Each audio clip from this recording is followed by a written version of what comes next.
Coming up, would you put your child in row 3 of an SUV or a people mover if you knew that vehicle did not have head-protecting side airbags for that row? And how would you even know that? Well, I just carved up the market, 20 7-seat SUVs and 4 people movers, and the row 3 protection offerings there might just surprise you.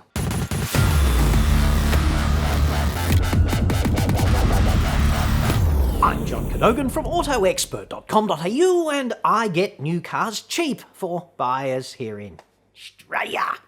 Website for that, obviously, or you can just click this link now, and of course I will wait patiently. One of the obvious issues for anyone buying a new car is that when you go to a car maker website, okay, they give you 1,000 reasons why their particular shitbox is the best. It's like miles in front every time. And they obscure every known deficiency also. Every good reason not to buy that shitbox is emphatically hidden, just not addressed at all, okay? So this is two communicational things, right?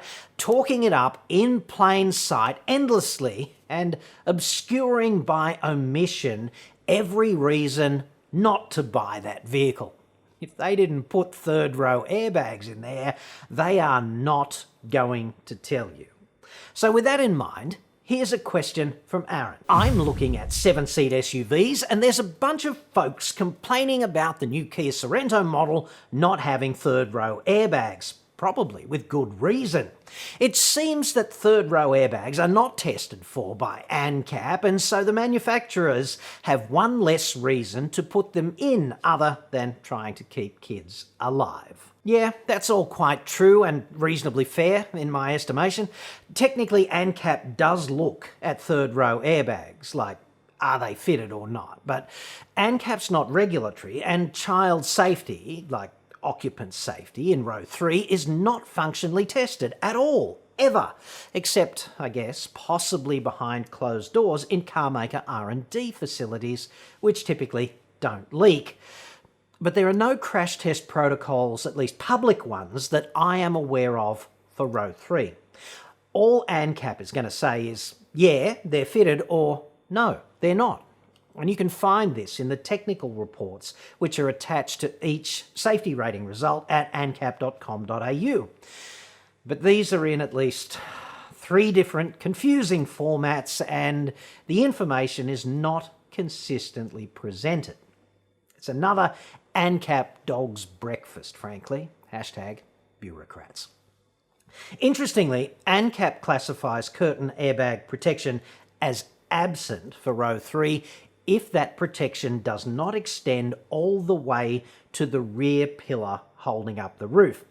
If the vehicle offers like partial protection for row 3, as I understand the Sorento and Santa Fe both do, it gets listed as absent by ANCAP, and all you get there is like a cross instead of an S for standard.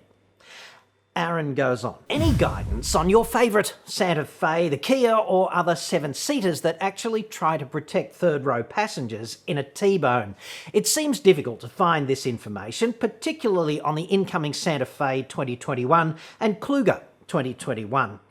And are ANCAP paying attention to child safety in the 3-row market? Just to address those specifics right now, new Santa Fe is essentially new Sorento from a fundamental engineering perspective, so partial protection there, I'm tipping, just like current Sorento.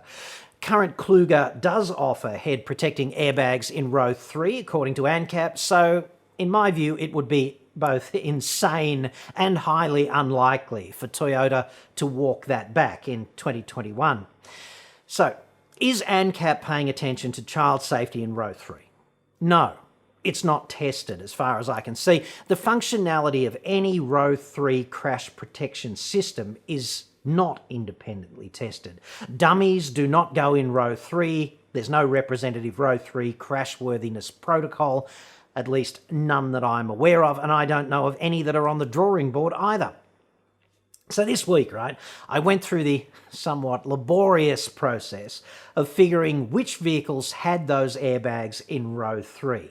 And the only place I know to look for this is at ANCAP, which I kind of philosophically hate to recommend doing anymore. Like, go to ANCAP, Jesus.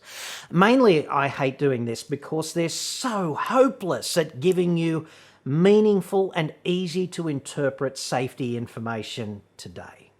Pathetic is probably a better word. Like, they mash up all testing from 2011 to 2020, and you need to be a friggin' Rhodes Scholar to know how 5-star from 2011 or 2015, whatever, is a different animal to 5-star from last year or 5-star this year or 5-star friggin' next year. And this is set to get worse, not better. So well done again there, bureaucrats. If you use ANCAP and buy a car based on it being independently rated at 5 stars, it is very easy indeed, unwittingly, to purchase a car that would be regarded as a safety shitbox today, just because it was tested so long ago and all of those protocols are out of date now. This gobsmacks me as an epic public disservice and, frankly, a betrayal of ANCAP's core mission, which is to inform you. Personal opinion. Car makers, in fact, are going to start to tell ANCAP to go to buggery pretty soon, I'm tipping. They're just deciding how big their balls are right now and who's going to go first. So that could be quite entertaining, perhaps next year. Stay tuned. Here's another example of that functional hopelessness, just so you know that I'm not being unfair. Last time ANCAP had a rating for a current model Nissan Patrol was 2017. That was 3 stars and it was tested back in 2011. So they have not tested a Patrol in 9 long years, and certainly they've never tested the current one. Just like Amarok in the context of how long ago that testing took place. And so many other results like that currently on the ANCAP website, and yet emphatically out of date.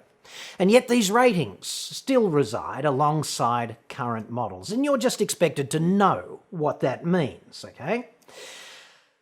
Against this rich backdrop, they have managed to test a current model LDV D90, and they tested that in 2017, and it achieved 5 stars. But between the start of 2018 and today, okay, LDV has sold just 1,030 D90s, while Nissan has sold 5,254 Patrols. Okay, big difference in the numbers and not altogether unforeseeable. So, in the domain of keeping people like you informed about the relative safety of vehicles, choosing to prioritise the rating of D90 over Patrol, for example, represents a net safety information deficit to the public of more than 4,000 people who bought Patrols and have, frankly, no independent safety information about that vehicle, except they know that the predecessor was a fairly emphatically unsafe shitbox. But ANCAP has tested the Land Cruiser 200. Again, not for 9 long years. So essentially, no meaningful or current information about how Land Cruiser protects you versus Patrol, which is untested, or versus Fortuna, which was tested recently to a grossly different standard in 2019. And they haven't bothered updating Prado either, which was also tested back in 2011. So if you're in the market for a Toyota SUV and you are trying to figure out which one is the safest, then hey, they're all 5 stars, but good luck deciphering that. You're going to need it. Like I said, it's a dog's breakfast, right? And ANCAP is a rat's nest of incompetence on this, in my view, failing in its primary mission to inform consumers like you in a meaningful way. And I simply could not locate any information about Row 3 protection in that current Patrol. But here are the other results, okay? If you're interested, because you're going to be putting your children in the back, or your grandchildren or something, in the very back, as we would have said as kids, of that 7-seat SUV, right? In people movers, to start with, Kia Carnival, Toyota Granvia and Honda Odyssey get big ticks from ANCAP for Row 3 protection, and Row 4 as well, in the case of the 4-row Toyota. But the LDV G10 does not, nor does it manage to offer that side protection in rows 1 or 2, which goes some way, I think, to explaining its pathetic 3-star safety rating. Among the 7-seat SUVs now, MUX, Fortuna and Everest manage to offer that row 3 protection, while Pajero Sport does not. And I am lumping them together because they are all essentially converted dual cab utes. Like, here's your wagon body on the back of the same fundamental architecture as the ute. Land Cruiser 200 also offers you that side protection, as does Prado, Kluger and Nissan Pathfinder. But I cannot tell you about Pajero or Patrol because ANCAP's evaluations there are, frankly, hopelessly outdated, and the technical reports do not include this critical information. LDV D90, yes, for row 3. Also in the yes column are Honda CR-V, Mazda CX-8 and CX-9. The entrants which either fail to offer this protection or only offer it partially are X-Trail, Outlander, Santa Fe, Sorrento, the Ford Endura and Ssangyong Corando. But I can't tell you about the Rexton because it has not yet been tested by ANCAP. Please bear in mind, okay, that the no results here include vehicles with partial protection for row 3 in some cases where the curtain simply does not extend all the way back to the E-pillar. No way to drill down into the who's who of all of that, sadly. So, 24 vehicles in total, 9 in the no column from ANCAP, and a couple of unknowns. Before I let you go on all of this, I honestly can't tell you if this is a meaningful metric about whether or not to buy a particular vehicle, like a go or a no-go decision, such as, does it make sense not to buy that vehicle if it lacks this protection? In isolation, it's probably a poor way to choose a vehicle. Like, if you're going to choose it solely on that criteria, then you're probably making a mistake because there's context and nuance, right? Pathfinder, for example, has that protection, but it's a shitbox, just as an example. It's got a space-saver spare tyre, adding insult to risk management here in Australia. Like, a big fat vehicle like that, running on a space saver at night on the freeway at 80 k's an hour with the traffic coming up behind at 110, in the rain, fully loaded on the way back from holiday. The term safety liability springs to mind, and the danger of that proposition probably outweighs the additional safety offered by that curtain airbag for row 3. At least it does in my view. I don't know how many people actually die or are injured in row 3 either, and I don't know the modality of their injuries, and I don't even know where to find this data or if it exists. I can tell you only 27 children aged from newborn to 16 died on the road in the 6 months from April to September this year. The population, 25 million people.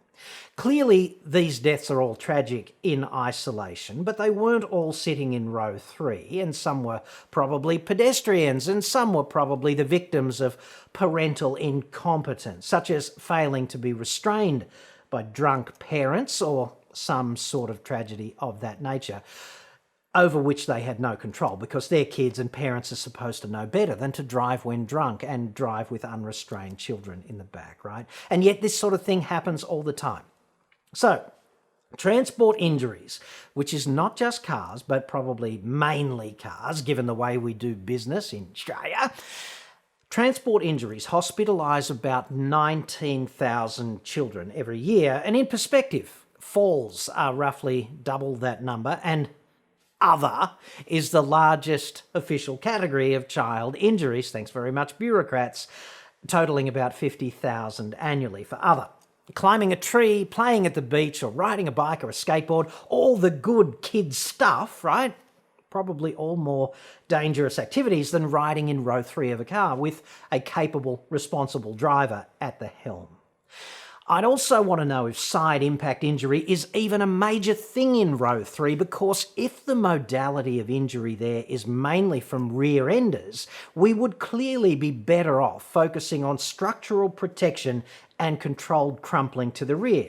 I think you'd agree. It may well be that side curtain protection is something of a sideshow for row 3. In the absence of the data, how would you even know? It might be like wearing Nomex lingerie every day, just in case you were to combust spontaneously. Such a risk. I guess it depends on how intrinsically hot you are.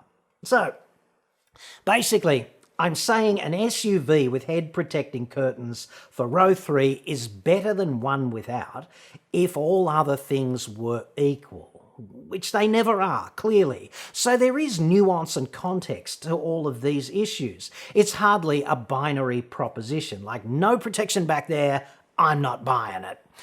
And we don't even know how big or small the gains may be if these systems were to be mandated and fitted and tested independently, which they are certainly not going to be anytime soon. We don't even know what the main risks are if you are sitting in row 3 at any age. I suspect it's danger from the rear, given the proclivity of distracted shitheads to run into the car in front. I would certainly take this issue into account when choosing a vehicle, but it wouldn't be one of those go or no-go decisions for me. It'd be one factor among many for consideration at best.